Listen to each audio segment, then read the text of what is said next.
Good evening. Thanks for joining us at Awaz News. I'm Kubrali and I'll be taking you through big news across Canada. Young person charged with second-degree murder in Brampton food delivery driver's death. 2 teens injured, one critically in Caledon hit and run.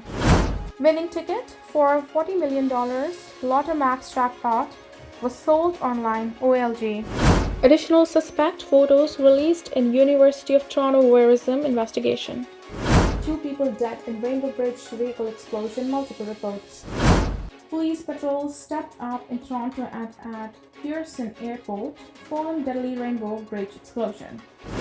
Firearm drug charges laid following routine traffic stop in Markham.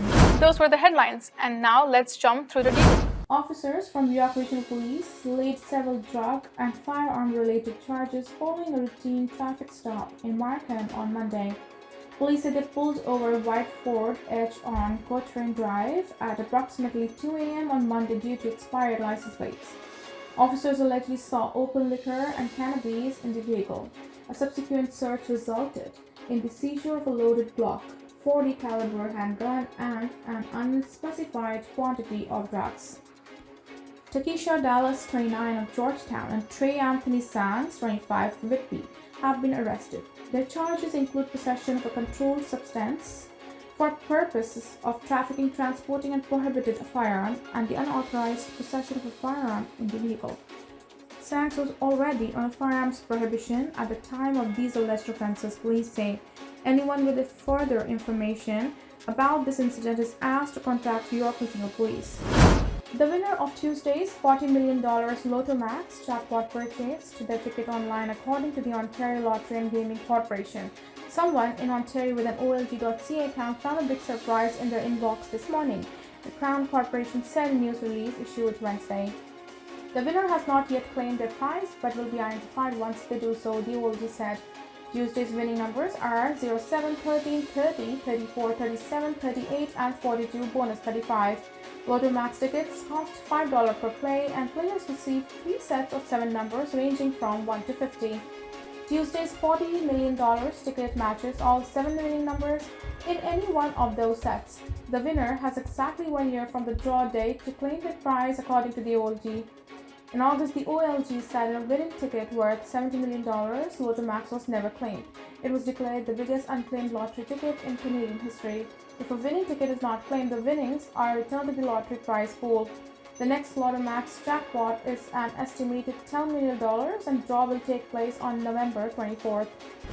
2 teens were injured after being struck from behind by a driver in a hit-and-run collision in Caledon. The OPP said that one of the victims, a 16-year-old girl, is fighting for her life in the hospital, while the other victim, a 14-year-old boy, sustained minor injuries. The crash happened on Monday at about 4:30 p.m. on Albion Vaughan Road near Queensgate Boulevard. Investigators said that the teens were walking southbound when they were struck from behind by a driver. Officers from the OPP's Caledon detachment attended the scene about an hour later after receiving reports of 2 injured pedestrians. Albion Vaughan Road was closed in both directions for several hours between Queensgate Boulevard and Doverston Gate. The investigation is ongoing. Peel police have arrested and charged a young person in connection with a deadly carjacking that killed a 24-year-old international student who was delivering food in Mississauga. The fatal incident happened on July 9th at around 2:10 a.m. in the area of Britannia and Craigview Roads. Police said when the victim, identified as Govindanath from Brampton, Ontario, arrived at the delivery address, he was confronted by unknown suspects who attempted to take his vehicle when a fight broke out. Inspector Phil King of Peel Regional Police Homicide Bureau said in an update in July that investigators believe the food order was placed as a means of luring the driver to the specific area. Officers said the suspect then drove away from the scene in the victim's vehicle and left him at the side of the road with life-threatening injuries. Multiple witnesses came to the man's aid and called for help before he was rushed to a trauma center. Nath died there days later on July 14. His vehicle was found abandoned about hours following the attack in the area of Old Craigview and Old Derry Roads, less than 5 kilometers away from the scene, King said. On Wednesday, police arrested a youth in connection to the homicide. The accused, who cannot be identified under the provisions of the Youth Criminal Justice Act, is facing a second-degree murder charge. Nath arrived in Canada from India in July 2021 and had plans to open his business, according to his friends and family who previously spoke with Awaz News. He was innocent. He was just delivering pizza. Random people hit him on his head, the victim's cousin, Balram Krishan, said. The police said the investigation is ongoing and are asking anyone with the information or video footage to contact investigators in the Homicide and Missing Persons Bureau at 905-453-2121 extension 3205, or leave an anonymous tip to Crime Stoppers at 1-800-222-8477. 2 people died following a vehicle explosion at the Rainbow Bridge in Niagara Falls on Wednesday. The explosion was first reported just after 1 p.m. on the US side of the crossing. Sources tell Awaz News that Canadian officials are operating under the assumption that the incident is terror-related. However, New York Governor Kathy Hochul told reporters there is no sign of terrorist activity. However, national security sources have also told the network that government officials haven't ruled out the explosion could have been the result of other means such as medical event or reckless driver.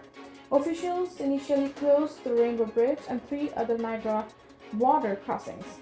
However, Ontario Provincial Police confirmed shortly after 5 p.m. that the Whirlpool Bridge, the Peace Bridge, and the Queenston-Livingston Bridge were reopening to traffic. One witness who spoke with NBC's Buffalo affiliate said that he saw a car heading toward the border at a high rate of speed immediately prior to the explosion. It was flying over 100 miles per hour, Mike Gunther said. It hit the fence and flew up in the air, and we have just seen the fireball. It was covered with smoke everywhere. It was going towards Canada. According to multiple reports, 2 individuals believed to be in the vehicle have been pronounced dead. One patient injured in the explosion is also being treated at Niagara Falls Memorial Medical Center in New York with non-life-threatening injuries, and officials with the hospital confirmed. Just before 5 p.m., Ontario Provincial Police released a statement in an effort to reassure residents that there is no known threat to public safety in the province currently. We will continue to work with our policing and the public safety partners to actively monitor the situation. The statement, shared 2 tweets, reads, "We recognize that incidents like these can have an emotional impact. The OPP is committed to keeping our communities safe and secure." On Wednesday afternoon, Prime Minister Justin Trudeau said he had been briefed by Canada's National Security and Intelligence Advisor and the Minister of Public Safety on the situation, and that additional measures are being contemplated and activated at all border crossings across the country. We are in contact with US officials. The Minister of Public Safety, RCMP, and CBSA are fully engaged and providing all necessary support, the Prime Minister's statement reads.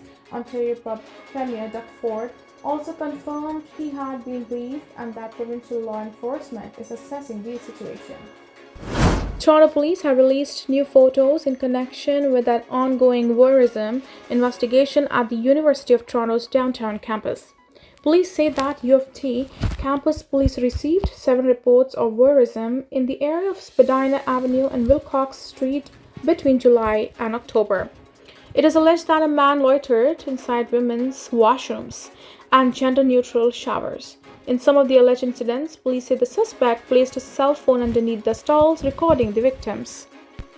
Police say the victims range in age from 14 to 21. The man is described as being between 5'2" and 5'7" tall, with short black hair and medium build. On some occasions, he was wearing a white and grey hoodie, black pants, and dark-colored Crocs, police say. Police initially released some images of a suspect in the case back on October 24th, but have not yet made an arrest in the case and are now making a renewed public appeal.